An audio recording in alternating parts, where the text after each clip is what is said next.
Welcome students. और आज हम डिस्कस करने जा रहे हैं income from house property. Yes, we are going to discuss this chapter and within the next 1 hour you will get full clarity of the topic, पूरा complete clarity. So don't waste time, just take out your notes and be ready for a complete super revision covering all points. Nothing will be left in this chapter. Okay, are you ready? Let's start. So first thing, what is the charging section? Charging section is section 22. Now charging section is section 22. What does this mean? This section gives you the power to the income tax department to levy tax on income from house property. Now what this section says? It says three conditions. If it is satisfied, then any income generated will be taxed under income from house property. So first thing, what are the conditions? First condition is that there must be a house property. Now if it is just land, it is not house property, right? It should be a building, a proper structure, then we will call it as house property. Attached to the building there may be some land appurtenant there to, maybe parking is there, garden is there, okay, but building should be there, a structure should be there. So there must be a house property. Arey, come on, repeat with me, try to recollect, remember, so that you need not again watch 2-3 times. Ek bar mein khatam, right? That is what the goal. So first one, there must be a house property. Second one, it must be owned, right? It must be owned. Now there are three types of ownership. One is registered ownership. Now what is registered ownership? Basically property documents are in your name, that is registered ownership. Second one is beneficial ownership. Now you are not the actual owner, in your name there are no property documents, but you have some power of attorney where you have rights to enjoy the possession of the property. Third one is deemed ownership, that we will discuss at the end of this chapter, section 27. Okay, any type of ownership is okay, but it should be owned, that you should remember. So registered ownership, beneficial ownership, and last one, deemed ownership. Third thing, it must not be used for business and profession. Suppose I have a building, I am using for business and profession, then I cannot tax it under this chapter, or income tax department cannot say that you have to show income under this head, because usually for business and profession, right, it will go under PGBP chapter. Okay, so section 22, remember with me, three conditions. There must be house property, it must be owned, deemed ownership, registered ownership, beneficial ownership, all included. Okay, third thing, what they said, that it must not be used for business and profession. Okay, now let me ask questions during this session. So first question to all of you, tell me that suppose I gave tenant rent, the property on rent to Mr. Shambhu. So if I gave the property on rent to Mr. Shambhu, then I am the owner of the property, I have a house property, I am the owner of the house property, I am not using it for business and profession. My income is taxed under, you can comment below, not an issue, house property chapter. Now if suppose Shambhu lets out a part of it, because he is the tenant, right, he lets out a part of it to Mr. Jata Shankar. Now whatever Shambhu is earning, can we tax it under income from house property? Absolutely no. Why? Because Shambhu is not the owner, so ownership condition fail. So where it should be taxed? Shambhu's income is from subletting, so it is taxable under income from other sources. Clear? So this way we should understand the topic. Okay sir, now how many types of house properties are there? There are two types of house properties. What are they? Let out property, that means if I have given the property on rent, then we can say it is let out property. Yes or no? Yes sir. Or second is, if I am maintaining that house, I am staying in that house, then it is self-occupied house property. So what are the two types of house properties? First one, let out house property, that is if I have given on rent, and second one is self-occupied house property, where I am staying in the house property. Sometimes, example, the property I am not staying, but I am staying in some other state, but because of my business, because of my employment, I am staying in some other state. So this house is also treated as self-occupied house property because I have not given it on rent. Now let's understand. If it is let out house property, entire income is taxable. So whatever income you get, it is taxable.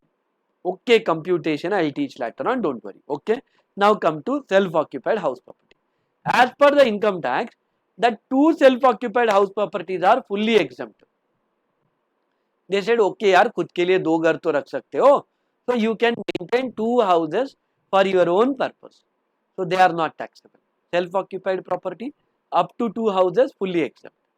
Okay, yes sir. But if you have more than two houses, 3, 4, 5 houses, and you are only living in that, you did not give it on rent to anybody, then what? Then the government says the third, fourth, fifth, or more than two, the extra are treated as deemed to be let out. That means what? DLOP, deemed to be let out. That means even if you have not given on rent, we'll treat it as if you given on rent and we'll compute tax on it. Okay? Yes. More discussion later on. Don't worry. But as of now, understand this. If the property is used for business and profession, then it will not come under this chapter. Forget about it. Okay? Clear? Again, I am repeating. How many types of properties? Now, when I am asking question, why am I asking question? Am I revising does not mean that I am going to teach everything and say whatever is there in the provision. I am not going to read what is there on your screen. No, I will ask question, you try to give answers and I will also give the answers so that you can match your understanding. That's what the purpose is. Okay. Chalo. Types of properties, house properties. First one, let out property. This is fully taxable. Self-occupied house property for business, not covered under this chapter. Okay. Self-occupied house property for own residence or vacant because employment somewhere else or business somewhere else, right? In that case, how many house properties are fully exempt? Sir, two house properties are fully exempt. Suppose if more than two house properties are self-occupied, the extra will be treated as deemed to be let out. Let's go forward. Now, what happened after the introduction of such provisions? The traders in real estate faced a lot of problems. They went to government, said, "अरे sir, क्या कर दिया आपने?" They requested government, this is unfair because this real estate trader will have 15 properties, 20 properties. Now, if 15, 20 properties are there and government says two properties are self-occupied, balance 15, 20 deemed to be let out, Baba, please pay tax on this. He'll become bankrupt. That's why government said, okay, we understand your concerns. And what we'll do is, up to 2 years, only for real estate traders, only for traders in real estate, okay? Up to 2 years from the day when you get the completion certificate. Okay, up to 2 years from the day when you get the completion certificate. These deemed to be let out provisions will not apply. What they said, this deemed to be let out provisions will not apply. Clear? Yes sir, understood. So basically this they wanted to say. Now what will happen? Within 2 years they should sell that property. Now you may ask me a question, sir, what is this completion certificate? Sir, another word occupancy certificate is there. What are they? Actually, every area is covered by municipality, correct? And once we have to construct a building, we have to approve that building through the municipality, okay, local authority.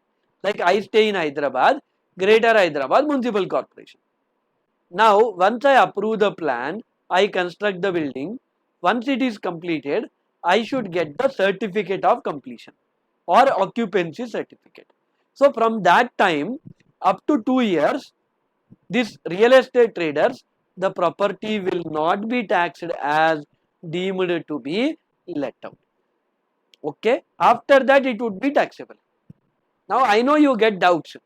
Sir, if suppose in this period they let out the property, then it is let out property, right? It is taxable. But if they don't let out, then this topic is there. Okay, up to 2 years, no tax as deemed to be let out. After 2 years, then it will be deemed to be let out and taxable. Sir, up to 2 years from what time? अरे completion certificate अभी बोला ना रे भाई, right? You have to remember like this. चलो, let's continue with the next part. How to compute this chapter? Any problem under this chapter? How to compute income? So first thing is we have to write the heading: computation of income from house property. So what we are doing? Computation of what? Income from house property. Of person, which person? We'll write the name. For which period? We'll write assessment year 22, 23. So like this we should write the heading: computation of income from house property of Mr. Jata Shankar, Uma Shankar, whatever, for the assessment year 22, 23. Then particulars amount we will write. Okay, in the particulars what we will write? First thing, remember, gross annual value. Computation I'll teach, don't worry. First thing, gross annual value. From that what we will do? Less municipal taxes. So first we'll take gross annual value, GAV, gross annual value. From that less municipal taxes. After that we'll get net annual value. After that we'll deduct deductions under section 24. 24A talks about interest, 24A talks about standard deduction, 30% of net annual value. 24B talks about interest on loan, and what we get? Last result is income from house property. Let us repeat this 2-3 times so that we'll remember. First thing, what we have to take? Gross annual value. I'll detailedly discuss about it after this pro forma. Okay. From that, less municipal taxes. Again, we pay taxes to municipality. What are they? Detailed discussion later on. Okay. Then what we'll get? Net annual value. This is clear? Yes, sir. After that, we'll deduct deductions under section 24. What are they? 24A talks about standard deduction. What is standard deduction? 30% of net annual value. Just now we computed net annual value. Into 30% we'll get this.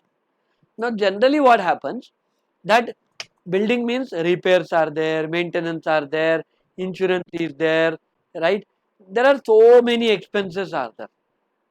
Now giving deduction for each and everything separately, for government it is a headache. So government said, "Arey by simply standard deduction 30% of NAV we will give." Okay. Now after that section 24B, interest on loan we will deduct. Detailed discussion later on. Okay. What will get? Income from house property. Now if it is let out property, all calculations go normal. We have to do every calculation. If it is deemed to be let out, it is equal to let out. So same all calculations normal. But if it is self-occupied house property, are we going to get rent? No, right? So that's why GAV nil. So if there is no income, will we allow any deduction? Commonly no. So municipal taxes nil. Then net annual value obviously nil. Standard deduction nil. But government gave one facility. For self-occupied house property, government said only at least interest is allowed as deduction.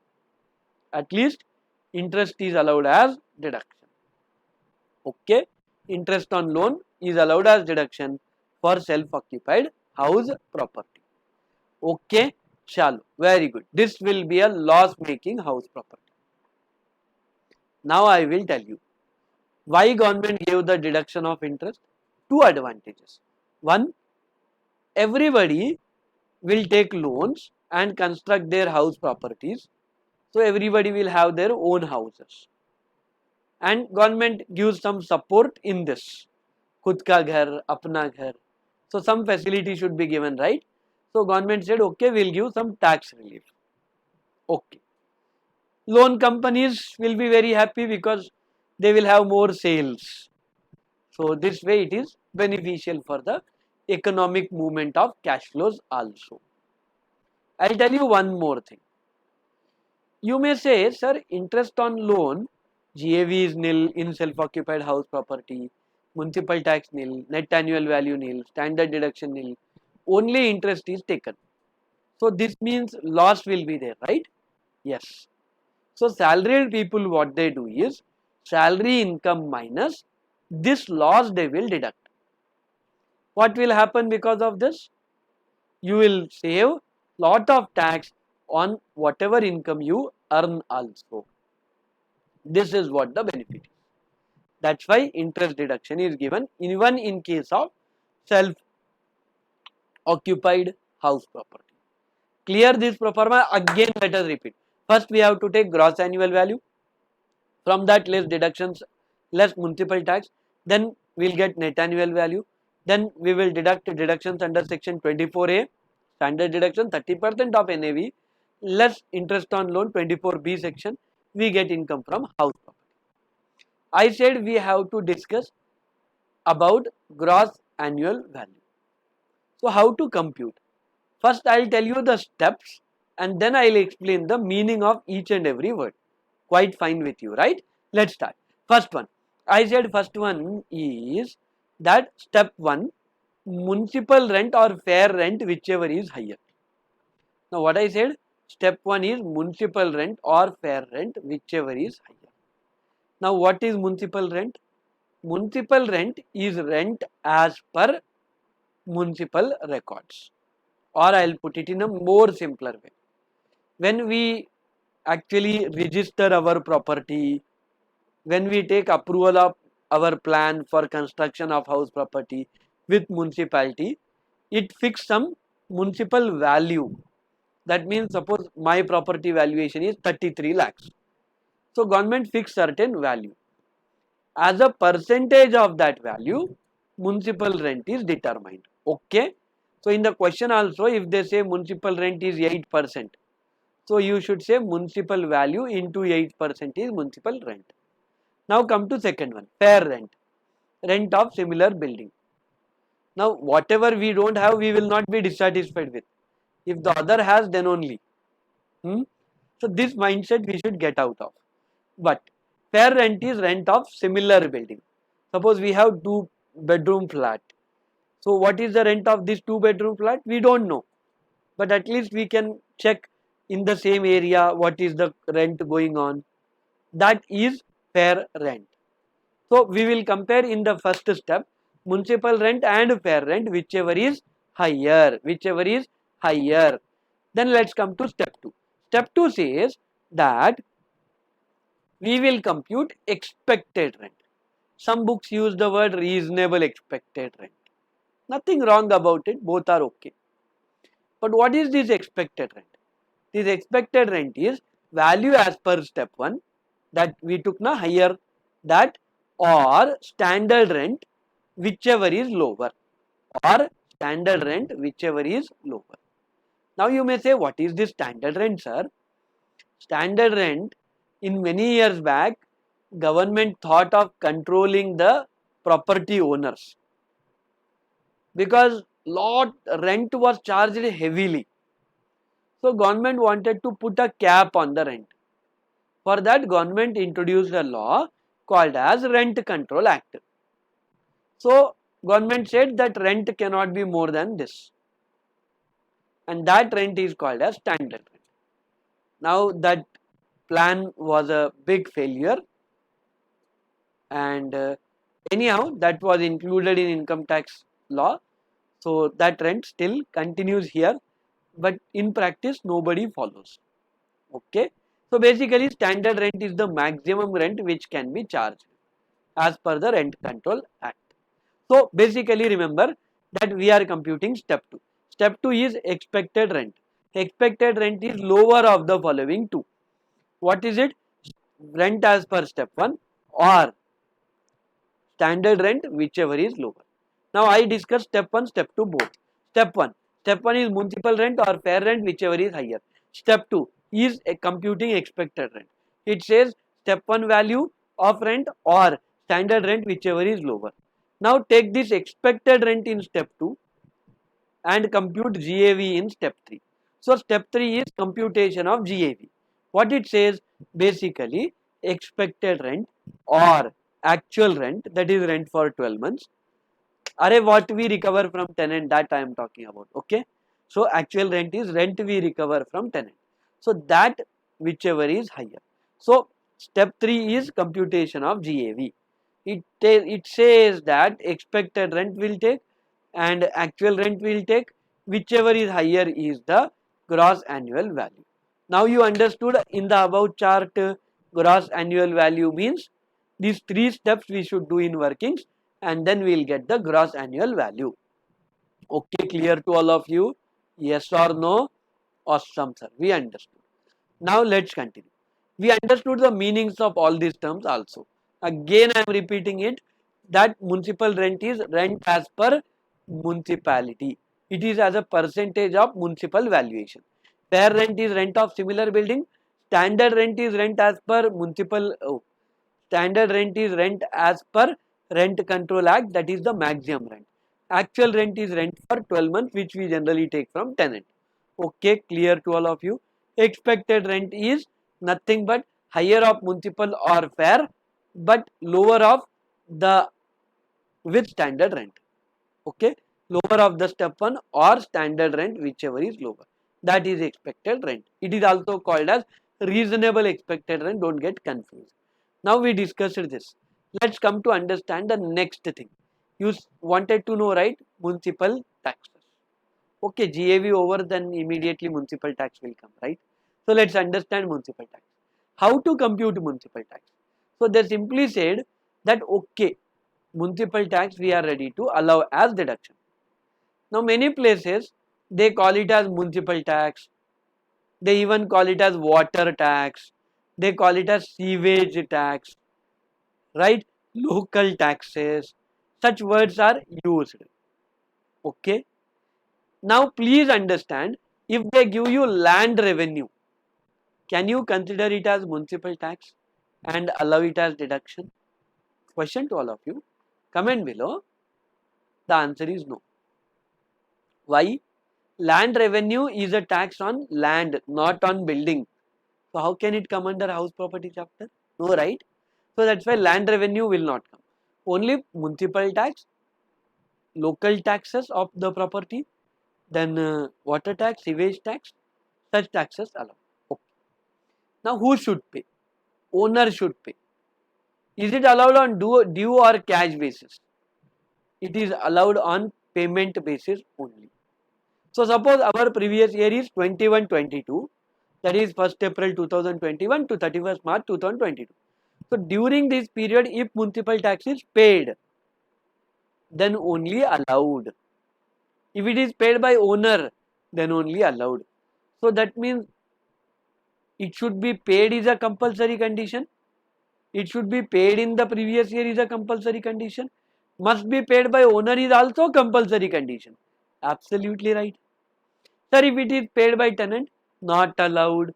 If it is due, not allowed. Okay, clear? Yeah. Suppose municipal taxes from 1991 till date are paid in the current year. Then tell me, sir, in current year entire amount is allowed. Absolutely right. If you pay arrears of municipal taxes also, allowed as deduction, don't worry about it. Clear? Yes sir, we understood. But suppose, if you pay advance municipal tax, suppose if I pay municipal tax for 22-23, 23-24, 24-25, such income earning previous years, is it allowed? If I pay the municipal tax for the future years in the current year, we call it as advance municipal tax. Is it allowed as deduction? Sir, payment done, not allowed. So advance municipal tax, even if payment done, not allowed. Why sir? It will be allowed in their respective years to which it pertains. Okay. So municipal tax, let us sum up. First, municipal taxes are allowed. It is also may be used as sewage tax, water tax or property tax, whatever word they use relating to municipality, that is allowed as deduction. Land revenue not allowed as deduction. It is to be paid by owner during the previous year It may be arrears also allowed as deduction, but advance municipal tax not allowed as deduction. Clear to all of you? Absolutely right. Okay. Now there is one concept called as unrealized rent. Suppose the tenant was staying in the property, but later on he was not paying the rent on time. So we said get out from the property. He got out without paying rent. This is called as unrealized rent. How the treatment should be? Before I go to the treatment, first thing, there should be actual tenant. Okay? The tenancy should be bona fide. Second thing, now the tenant did not pay the rent. Right? He was there, but he did not pay the rent. Right? The rents are unrealized. Third, the owner vacated the tenant from all the properties. You don't stay in this property or any other property also. You are a defaulter. Get out. Right? Third point. Fourth point, owner tried to recover the rent and all reasonable steps were taken. If these four conditions are satisfied, what are they? Come on, repeat with me. First one, it should be bona fide, tenancy should be bona fide. Second thing, the tenant did not pay the rent, so it became unrealized rent. Third thing, owner vacated the tenant from all the properties where the tenant was staying from the same owner. Fourth one, owner tried to recover the rent, whatever legal efforts can be made or other efforts can be made, failed to recover, then we call it as unrealized rent. Now if these four conditions qualify, then how the treatment should be, how government is going to support the owners. They said first step in computing GAV, that is municipal rent or fair rent, whichever is higher, will not change. Second step, that is the expected rent computation. That is step 1 value, that is whichever is higher in step 1, or second one is standard rent, whichever is lower, that will be expected rent, that also will not change. Third step, it is computation of GAV. Here we will take expected rent as per above calculations and we will take actual rent. But wait, here there is a change. Actual rent will not be for 12 months. Okay, let us take it for 12 months. Minus unrealized rent we have to deduct. So in step 3, rent for 12 months, actual rent for 12 months, minus unrealized rent should be taken. Then we will compare this expected rent of 12 months and this actual rent minus unrealized, whichever is higher will be taken as GAV. This is how the computation goes on. Clear to all of you or any doubt? I feel you are super clear. So unrealized rent everybody understood. Now come to the next thing. If suppose there is a vacancy. The tenant was not at all there. Then is it fair to tax for 12 months, tax the owner for the rent of 12 months? Is it fair? Now in earlier case, unrealized case, you remember that in step 3 we took rent of 12 months minus unrealized rent. Suppose if expected rent is more, then the owner is unnecessarily penalized, right? That problem is there in unrealized rent. So government says if you are not able to recover, it is your problem. Okay, they give some support, but not completely. Okay, this is what the case of unrealized rent. But if there is a vacancy, now why owner should be tortured? Why owner should be troubled? Not to be troubled, right? So that's why they said in case of vacancy, rent for 12 months, that is actual rent for 12 months, minus vacancy rent is equal to GAV. So what is GAV? Vacant rent for 12 months, that is actual rent for 12 months, minus vacancy rent, that becomes your GAV. Oh, that means step 1 छोड़ दो, municipal or fair whichever is higher, अरे नहीं करते रे बाबा, in case of vacancy नहीं करते. Okay, in case of step 2 also ignore. That means there will be no expected rent.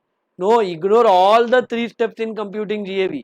Simply vacancy means, sorry, in case of vacancy, GAV is equal to actual rent for 12 months minus vacancy rent. That's it.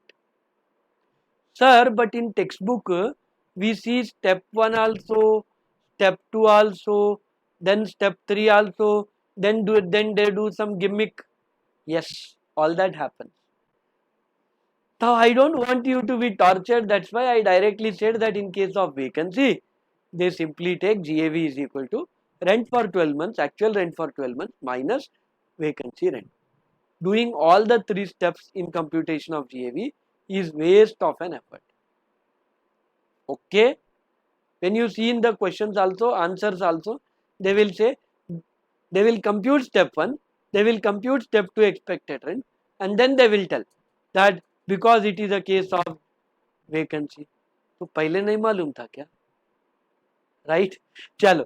Now sometimes what happens, if there is a unrealized rent and vacancy both in the question, there is unrealized rent and there is vacancy both in the question, then how to solve? Hey, this chart is super clear, my own chart. Take this, use it. Really, you can solve the problem very easily. Right? Let's start. First thing, step 1. Okay, I said that in this question, when we are solving, they gave vacancy also and unrealized rent also. So, both are there. Vacancy is there, unrealized rent. How to treat if both are there? If only unrealized is there, step 1, step 2, step 3, in step 3, actual rent for 12 months minus unrealized common. Vacancy is there, ignore all the three steps, directly take GAV is equal to rent for 12 months minus vacancy. But if both are given, then for that only I am telling this chart is useful. Okay, sir. Now, what happens is, let us compute step 1 normally. 12 months only. Okay.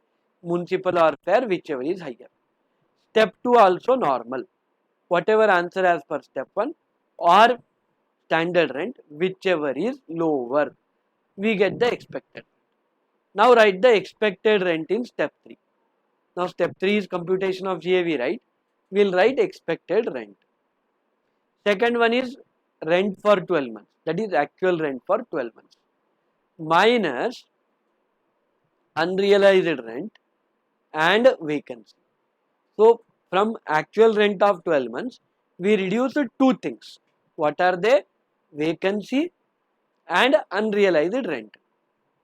Now we already have expected rent because we computed step 1, step 2, and we computed actual rent, right? Rent for 12 months minus vacancy minus unrealized. So we got two things. Okay, two things. One is expected rent and second one is actual rent. Or shall I use the word AR? That is better. So I have ER and I have AR. These two are there. Okay, I'll write like this. I have expected rent, I have actual rent. Okay. If suppose actual rent is more, in that case, GAV is equal to actual rent. Expected rent is there, actual rent is there. If actual rent is more, then GAV is equal to actual rent. Now the meaning of actual rent, please remember, actual rent for 12 months minus vacancy rent minus unrealized rent. So now actual rent is more, expected rent is less. In that case, GAV is equal to actual rent. Now second case, now detailed chart you can see. Suppose expected rent, actual rent. Now compare. If expected rent is more, okay, if expected rent is more, then we have to find, अरे क्या हुआ क्या हुआ क्या हुआ, what is the reason? We have to find. Reason is vacancy or unrealized rent or any other reason? Question mark. To find the answer, we again will calculate NAV, or I can say notional actual rent. So NAR I should use the word, notional actual rent. So we want to know the reason, right? Based on that we can decide the treatment. So notional actual rent we will write. So notional actual rent is equal to that rent AR we computed, right? AR is equal to actual rent for 12 months minus vacancy minus unrealized rent. That AR we will take. Okay. Notional actual rent is equal to AR plus vacancy rent. Plus vacancy rent we will write. AR plus vacancy rent we will write. That is called as notional actual rent. Now we want to diagnose the reason. So let us do the comparison. Now let's compare expected rent with notional actual rent. Okay, compared. Now if suppose notional actual rent is more. Sir, earlier also we computed, right? Arey, that was AR re baba.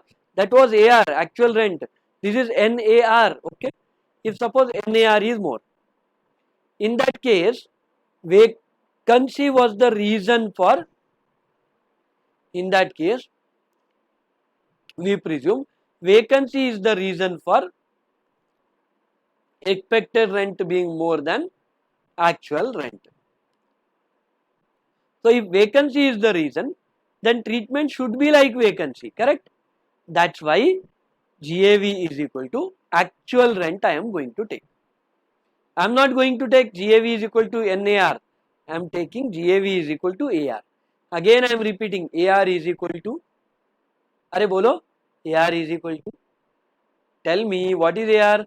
AR is equal to rent for 12 months, actual rent for 12 months minus vacancy minus unrealized. Okay, clear sir, understood. So we computed already the NAR, notional actual rent, where we took actual rent plus vacancy. Then we compared expected rent with actual NAR. Then if NAR is more, then GAV is equal to actual rent, not NAR, actual rent. GAV is equal to actual rent. Okay. But suppose if we compare and expected rent is more, then what to do? Then reason is unrealized rent, reason is not vacancy. Then let's treat like unrealized rent case only. So what they did, they said that already expected rent is more, right? So take expected rent as the GAV. They said take expected rent as GAV. I feel with this you are super clear. Again I am repeating the whole chart. You have to remember now for sure. भूलना नहीं, कुछ भी हो जाए भूलना नहीं, बस ऐसे याद रखना है. Now first thing, what is the case situation? That unrealized rent is there, vacancy is there, both are there, what to do? Okay, we'll compute step 1 in GAV, municipal rent, fair rent, whichever is higher, same.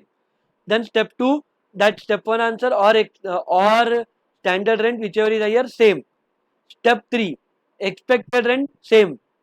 But actual rent for 12 months minus vacancy minus unrealized rent will do, and we use the word AR for it. Now, if expected rent AR compared, AR is greater, then GAV is equal to AR, that's over, no need to study. Over, that's it. But suppose if expected rent is more, then what to do? Find the reason.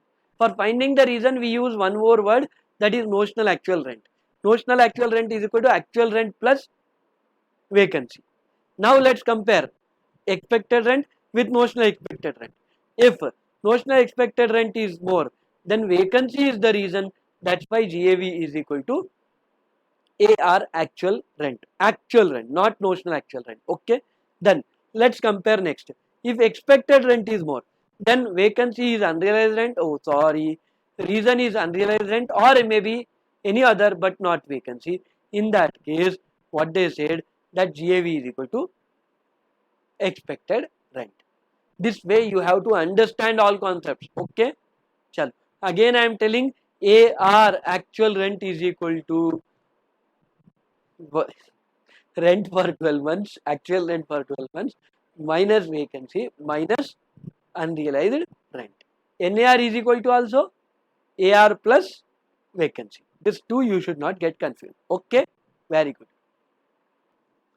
Till now what we discussed, that we have to take gross annual value minus municipal taxes, we get net annual value, then we deduct deductions under section 24. First one is standard deduction, that is 30% of NAV. Till this point any doubt is there in your mind? Sir, no doubt sir. Very good. Now shall we go forward? Section 24B, interest. How to calculate? Let us understand. Now, interest on loan, please remember, you have to take for purchase, construction, repairs, renewals, renovations of the house property. Okay, the loan may be taken for purchase, repairs, renovations, construction of the house property only.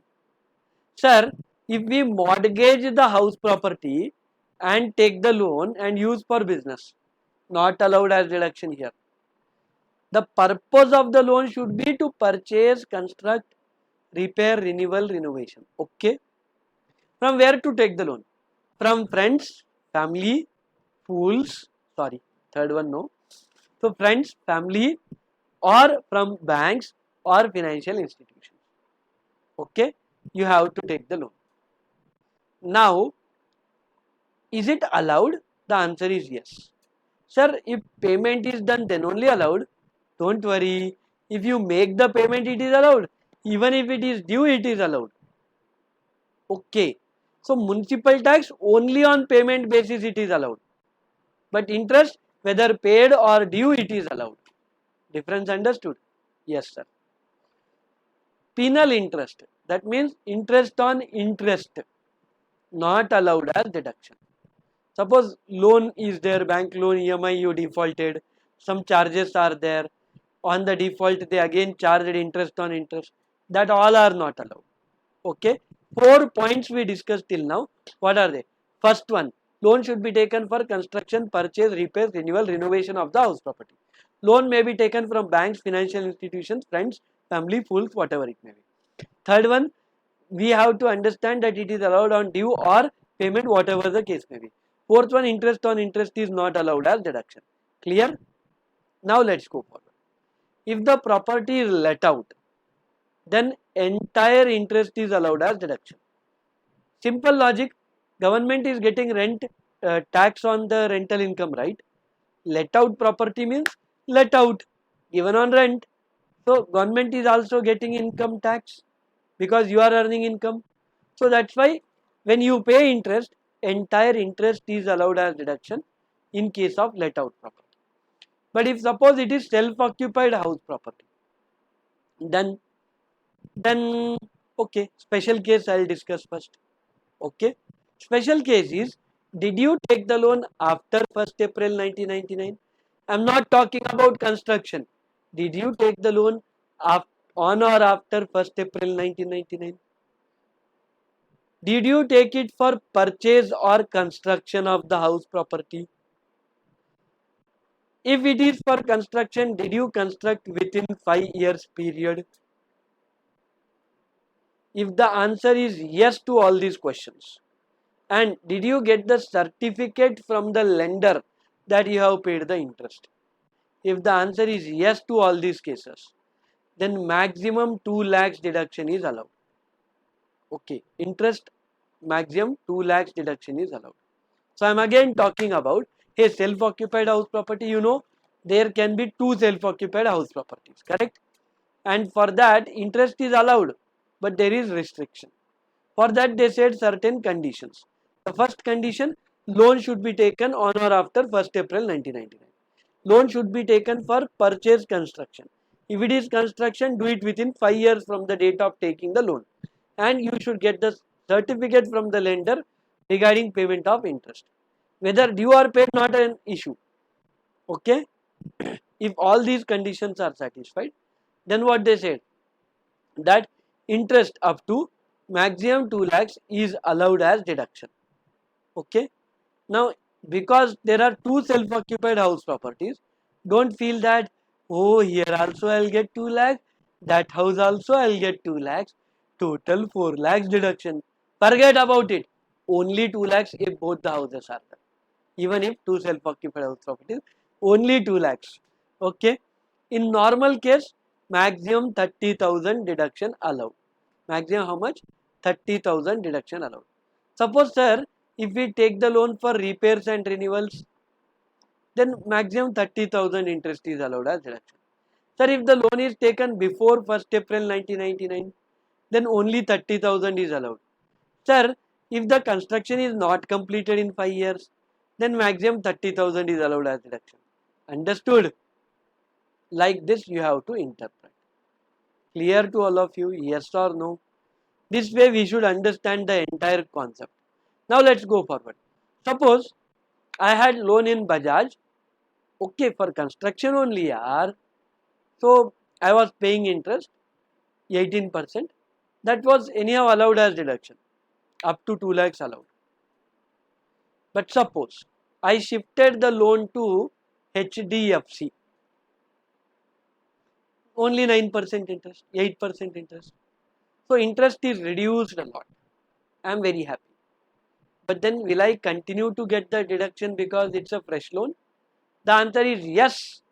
If you have taken fresh loan for the principal amount of the old loan, then yes, it is allowed as deduction. The interest on fresh loan also allowed as deduction. But sir, if fresh loan is taken to pay the interest of old loan, then not allowed as deduction. So fresh loan should be for the principal of the old loan, then the interest on such fresh loan allowed. If it is for paying the interest on old loan, then not allowed as deduction. ठीक है? Yes sir. Suppose you took the loan from foreign country. Sir, America से loan लेंगे. Okay. If you have taken the loan from foreign banks outside India, then when you are paying the interest to them, you are required to deduct TDS. You are required to deduct TDS. You are required to deduct TDS. If you deduct TDS and deposit with the government, no problem, you can still claim the deduction of interest. But if suppose you did not deduct the TDS or you did not deposit the TDS, then no deduction of interest is allowed. But this rule is only for loans taken from outside India. For that, TDS is compulsory. Deduction and deposit. If yes, interest allowed even if paid outside India. Otherwise, not allowed. Okay? Clear? Yes, sir. So, this way we should understand, interpret the provisions of interest. Now, there is one more concept called as pre-construction interest. Many students get confused about it. Sir, how to compute? I have given very clear steps to you. Now, generally what is the concept that if your house property is fully complete, then only interest is allowed as deduction. That's the rule. But then you take the loan for construction. It may take 2 years, 3 years. What about the interest paid before the completion of construction? So for that, we use the word pre-construction interest. Is it allowed as deduction? The answer is yes. Sir, how much? I'll discuss. Step 1, let us discuss. Determine the pre-construction period. So what you should determine? The pre-construction period. So what is the pre-construction period? Let us decide first. Start. The date of taking the loan or the date of start of construction. What I said? Date of taking the loan or date of start of construction. Whichever is later, date of taking the loan or date of start of construction. Whichever is later is the start of the pre-construction period. That date you write down, that is the start period. The end period is always 31st March. Suppose example, our previous year is 21-22. On July 1st, the construction is complete. We got the certificate of completion. Now this 21-22 I will always consider to be current year.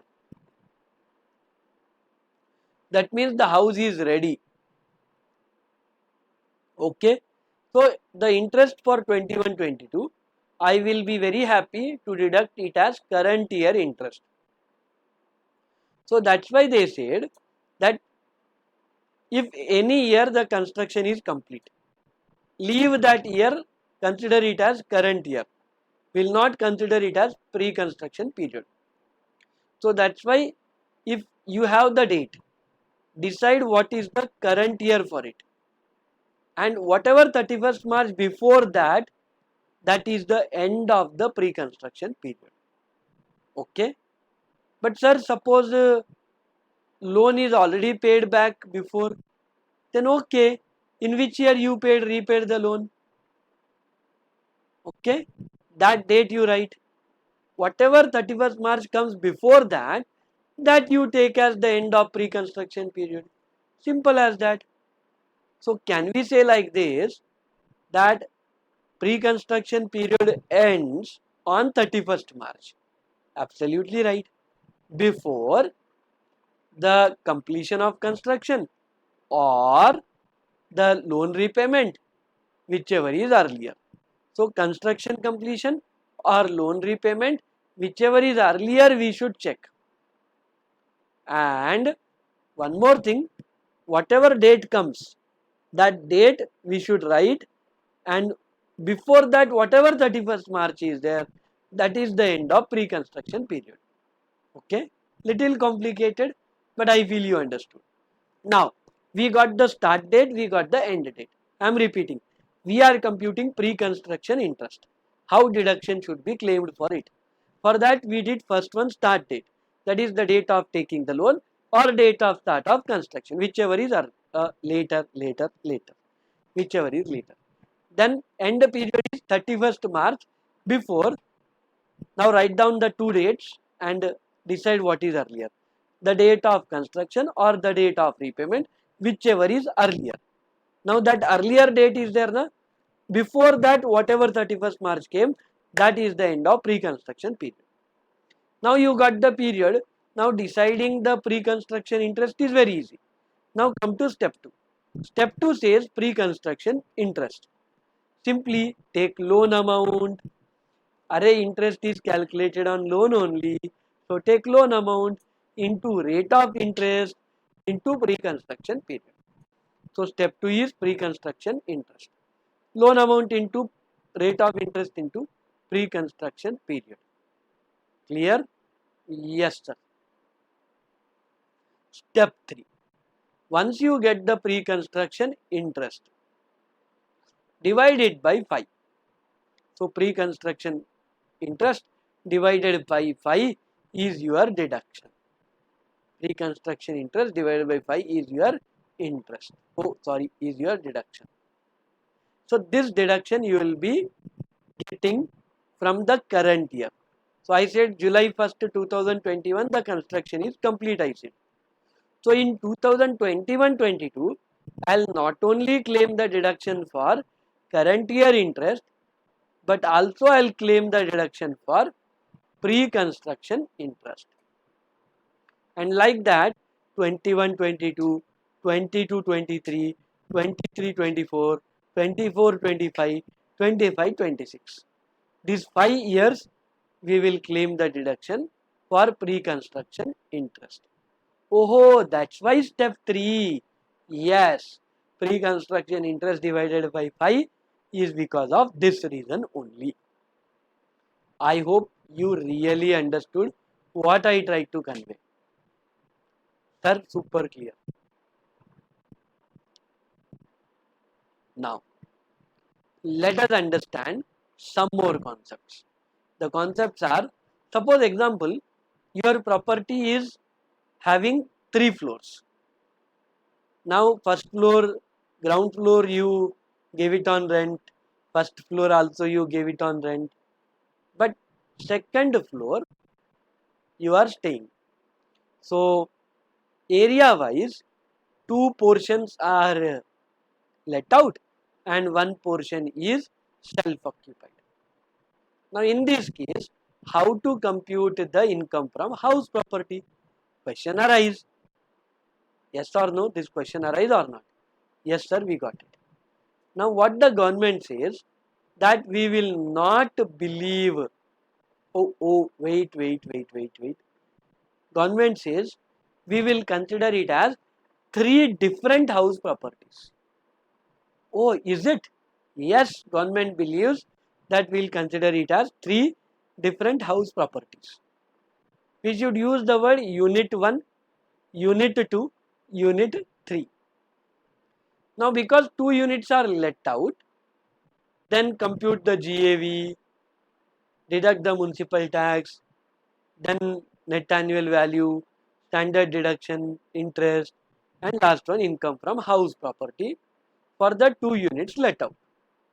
Simple.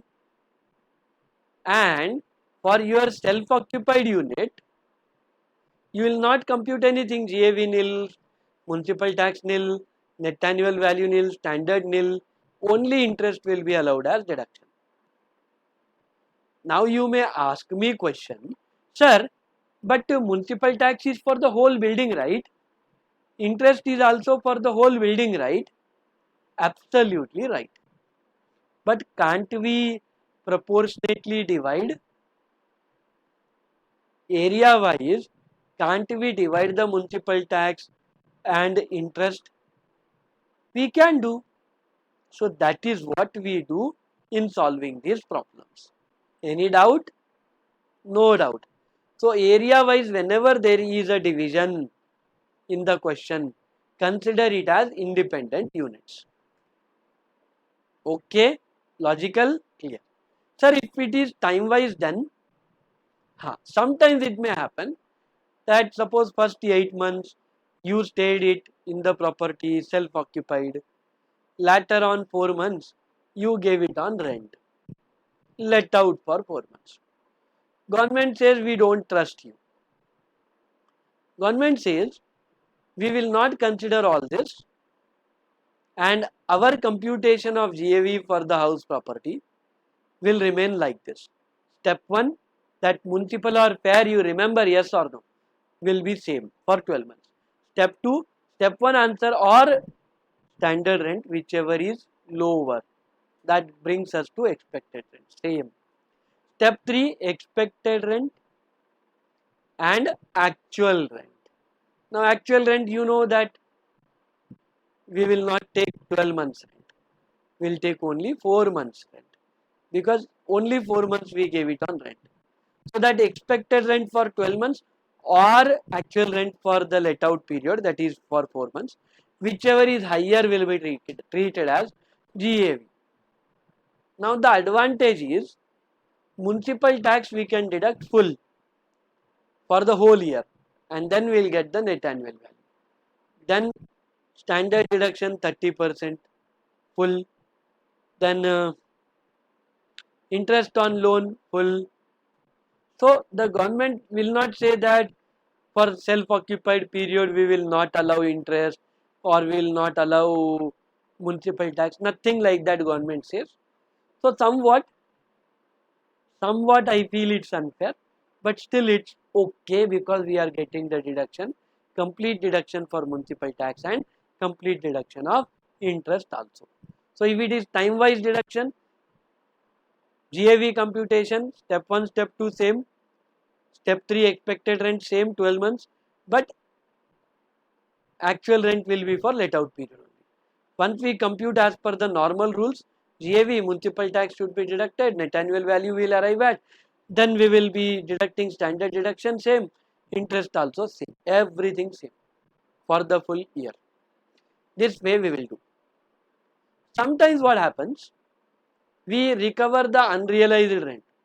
Last time we discussed that there is unrealized rent, the tenant did not pay, that unrealized rent we recover.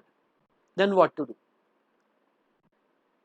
Or sometimes उसके अंदर राम जग गया.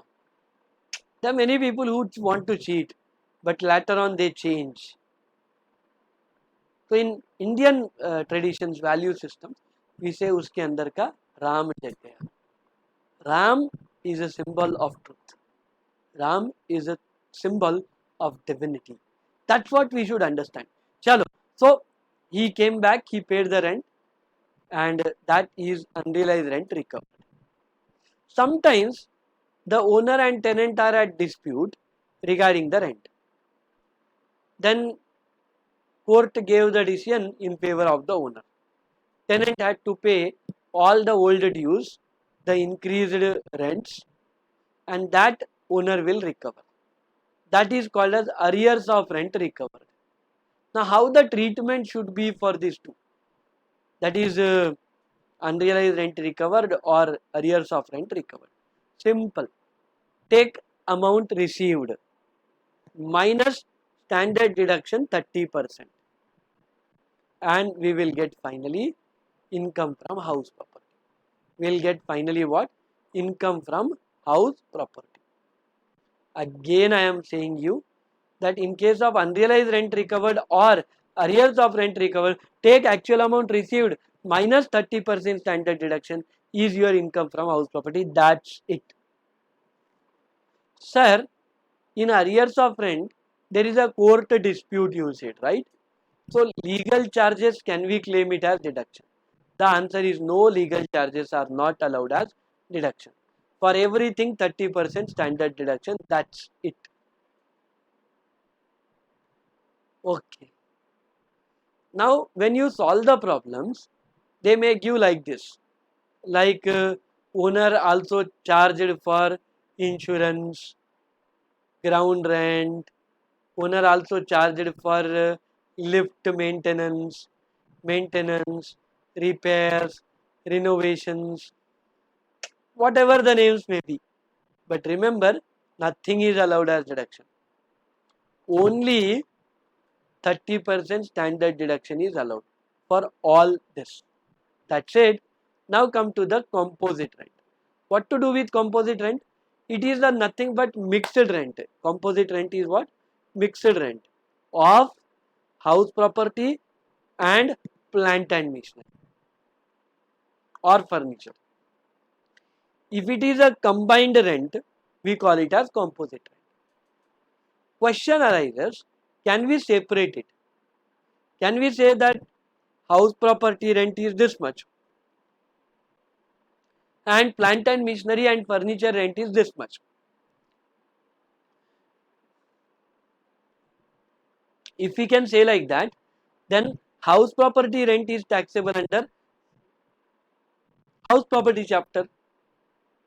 Rent of plant and machinery furniture taxed under whether other sources or PGBP, as the case may be.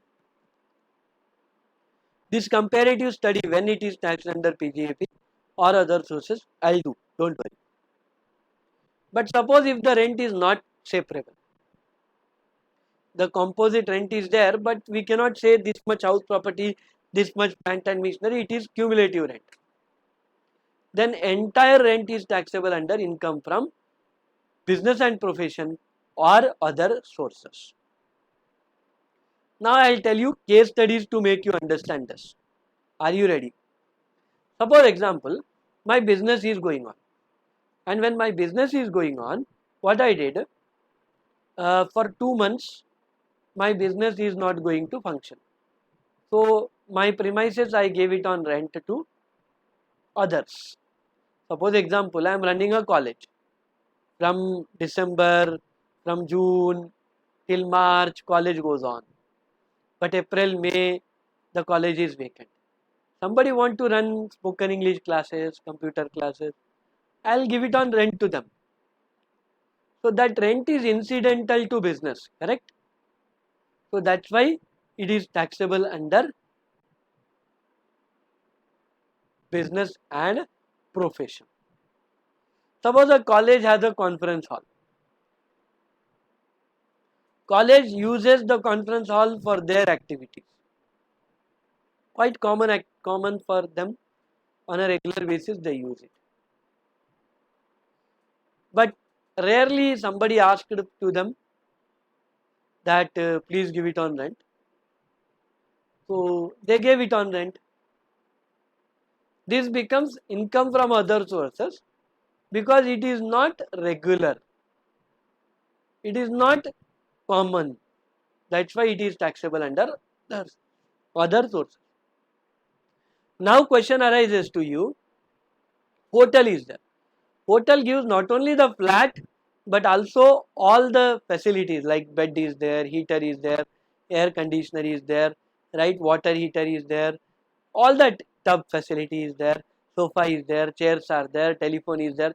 So not only the place, house property, but also other plant and machinery furnitures. For hotel it is a business, so taxable under the head business and profession. Clear to all of you? So if it is main activity, if it is incidental to the main activity, taxed under PGEP, in rare cases taxable under other sources. So composite rent clear to all of you, yes or no? This way we should understand the topic. Okay. Now let's discuss about co-ownership. Co-ownership is also called as joint ownership, re bhai. Okay. So co-ownership, joint ownership are one and the same. How to treat the income from house property? The answer is simple as that. If their share is known, sorry. First, compute income from house property, as if there are no two owners. Compute income from house property as if there are no two owners. Okay. So like a normal house property problem, I will say that you solve the problem. Once you get the income from house property, then you distribute that income between the two co-owners in their ratio. Okay. So what I said, that in case of co-ownership, joint ownership, first compute the house property problem normally and after that distribute amongst them in their ratio. The income is distributed in their ratio. Suppose sir, if the co-ownership is there but the share is not known, whose share is how much we don't know sir, then in that case both will be assessed as association of persons. The two people or three people who are co-owners will be treated or as association of persons and assessed to income tax. Clear to all of you? Any difficulty? No doubt. Chalo. Deemed owner under section 27. This is asked many times as theory short answer question. So keep it, mark it important. Suppose example, I am earning lot of income. Yeah, by God's grace it should happen. So I am earning lots of income. Of course you all should income.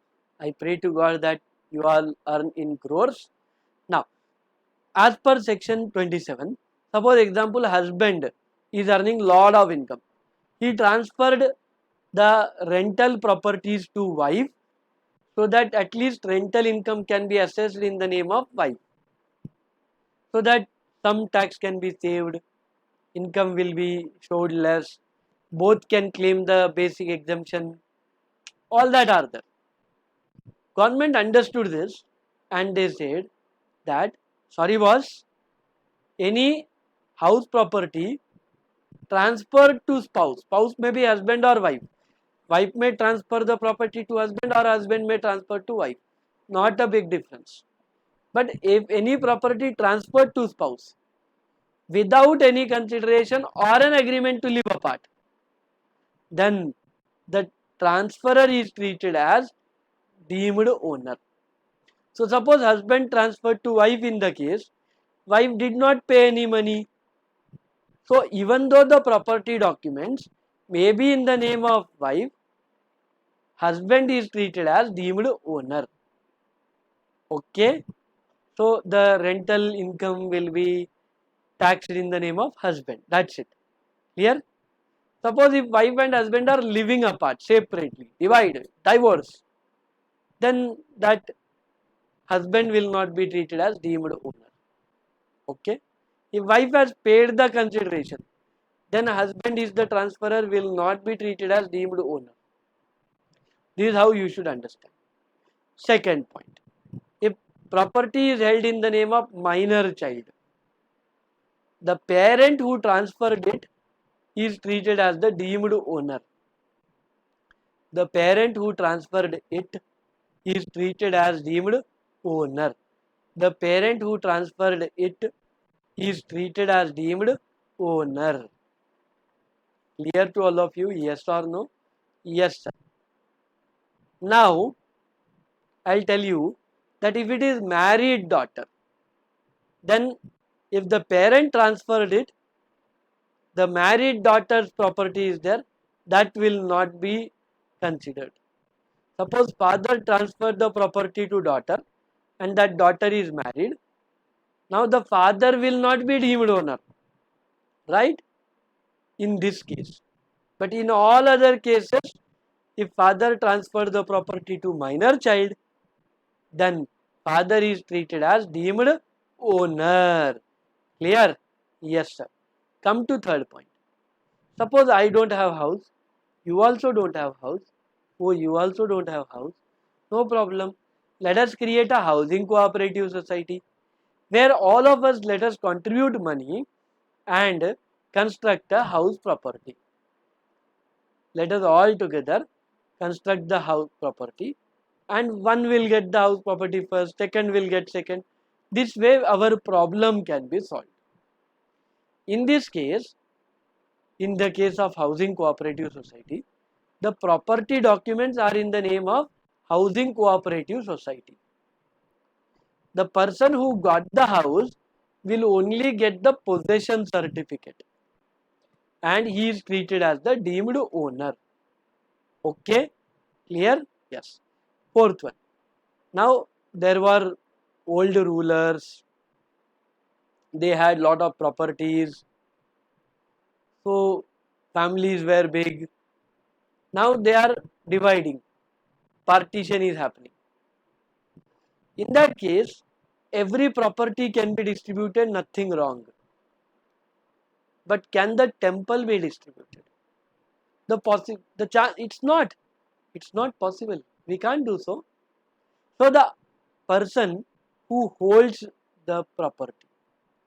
So what the family members decide that okay, the elder brother will take the responsibility of the temple. Right? All the family members will come to temple, pray, everything is okay, but elder brother will maintain the temple. In this case, the elder brother is treated as the deemed owner for the impartible estate. Impartible means which cannot be partitioned, divided, and temple is the best example for it. Okay? Yes, sir. Now come to fifth one. Suppose example, I sold the property to Jata Shankar. Now I sold the property to Jata Shankar. Jata Shankar became the owner. Yes or no? Yes. But then he did not complete the registration process. Okay, yaar. If registration is not done, then what? He paid the money, right? Yes. And as per the law, substance prevails over the legal form. Substance prevails over the legal form. Okay, legal formalities are not completed. Legally, document wise, I may be the owner, but still he paid the consideration, right? So he is treated as deemed owner, even if there is a part performance of the contract. Clear? Under section 53A of the Transfer of Property Act. Under section 53A of the Transfer of Property Act. Clear? Yes, sir. Last thing. Suppose if the property is given on lease, rent, for 12 years or more. For how much? 12 years or more. In that case, the lessee, the tenant, is treated as the deemed owner. Now this lease payment should not be month on month basis. Please. If it is month on month basis, then the tenant is not treated as deemed owner. But if it is lump sum, then the lessee will be treated as, the tenant will be treated as deemed owner. Okay, in case of lease. This covered under section 269 UA of the Transfer of Property Act. Now let me recap everything for you. What is deemed owner under section 27 of the Income Tax Act 1961? First one, husband transferring to wife. That means one spouse transferring the property to another without consideration or without an agreement to live apart. Second one, in the property held by a minor child other than a minor married daughter. Third one, property held by a housing cooperative society. Okay, the property held by a member actually of the housing cooperative society who gets the possession certificate. Fourth one, a holder of impartible estate. Fifth one, a property transferred in part performance of a contract under section 53A of the Transfer of Property Act. Sixth one, a lessee who obtains the possession under a lease agreement for a period of 12 years or more under section 269 UA of the Transfer of Property Act 1882. Clear? These are the cases. Now next thing. There is an amendment. 2 years back the amendment has come. Simply what they said. They said that earlier there was only single self-occupied house property. But then all the people requested government, array single is not enough. At least 2 self-occupied properties should be allowed. Government said okay. So 2 self-occupied properties are considered, so that on that you will not be required to pay taxes. Now, if suppose you are having a self-occupied house property in Hyderabad, but because of employment you went to Mumbai, in that case still the Hyderabad house will be treated as self-occupied house property. You went to Gujarat then for business and profession, still the Hyderabad property will be treated as self-occupied house property. So if you actually self-occupy or it is vacant because of employment, nobody is occupying it and the employment is at some other place. If it is vacant because you are doing business at some other place and it is not given on let out. In all these cases, we will treat it as self-occupied house property and such 2 properties will be treated as self-occupied, not single, only up to 2 properties will be treated as self-occupied and on that you will not be asked to pay any taxes. Okay, only interest portion will be allowed as deduction and you can claim the benefit. Maximum 2 lakhs is allowed as deduction. Okay, right. This is over. Now what are exempt properties?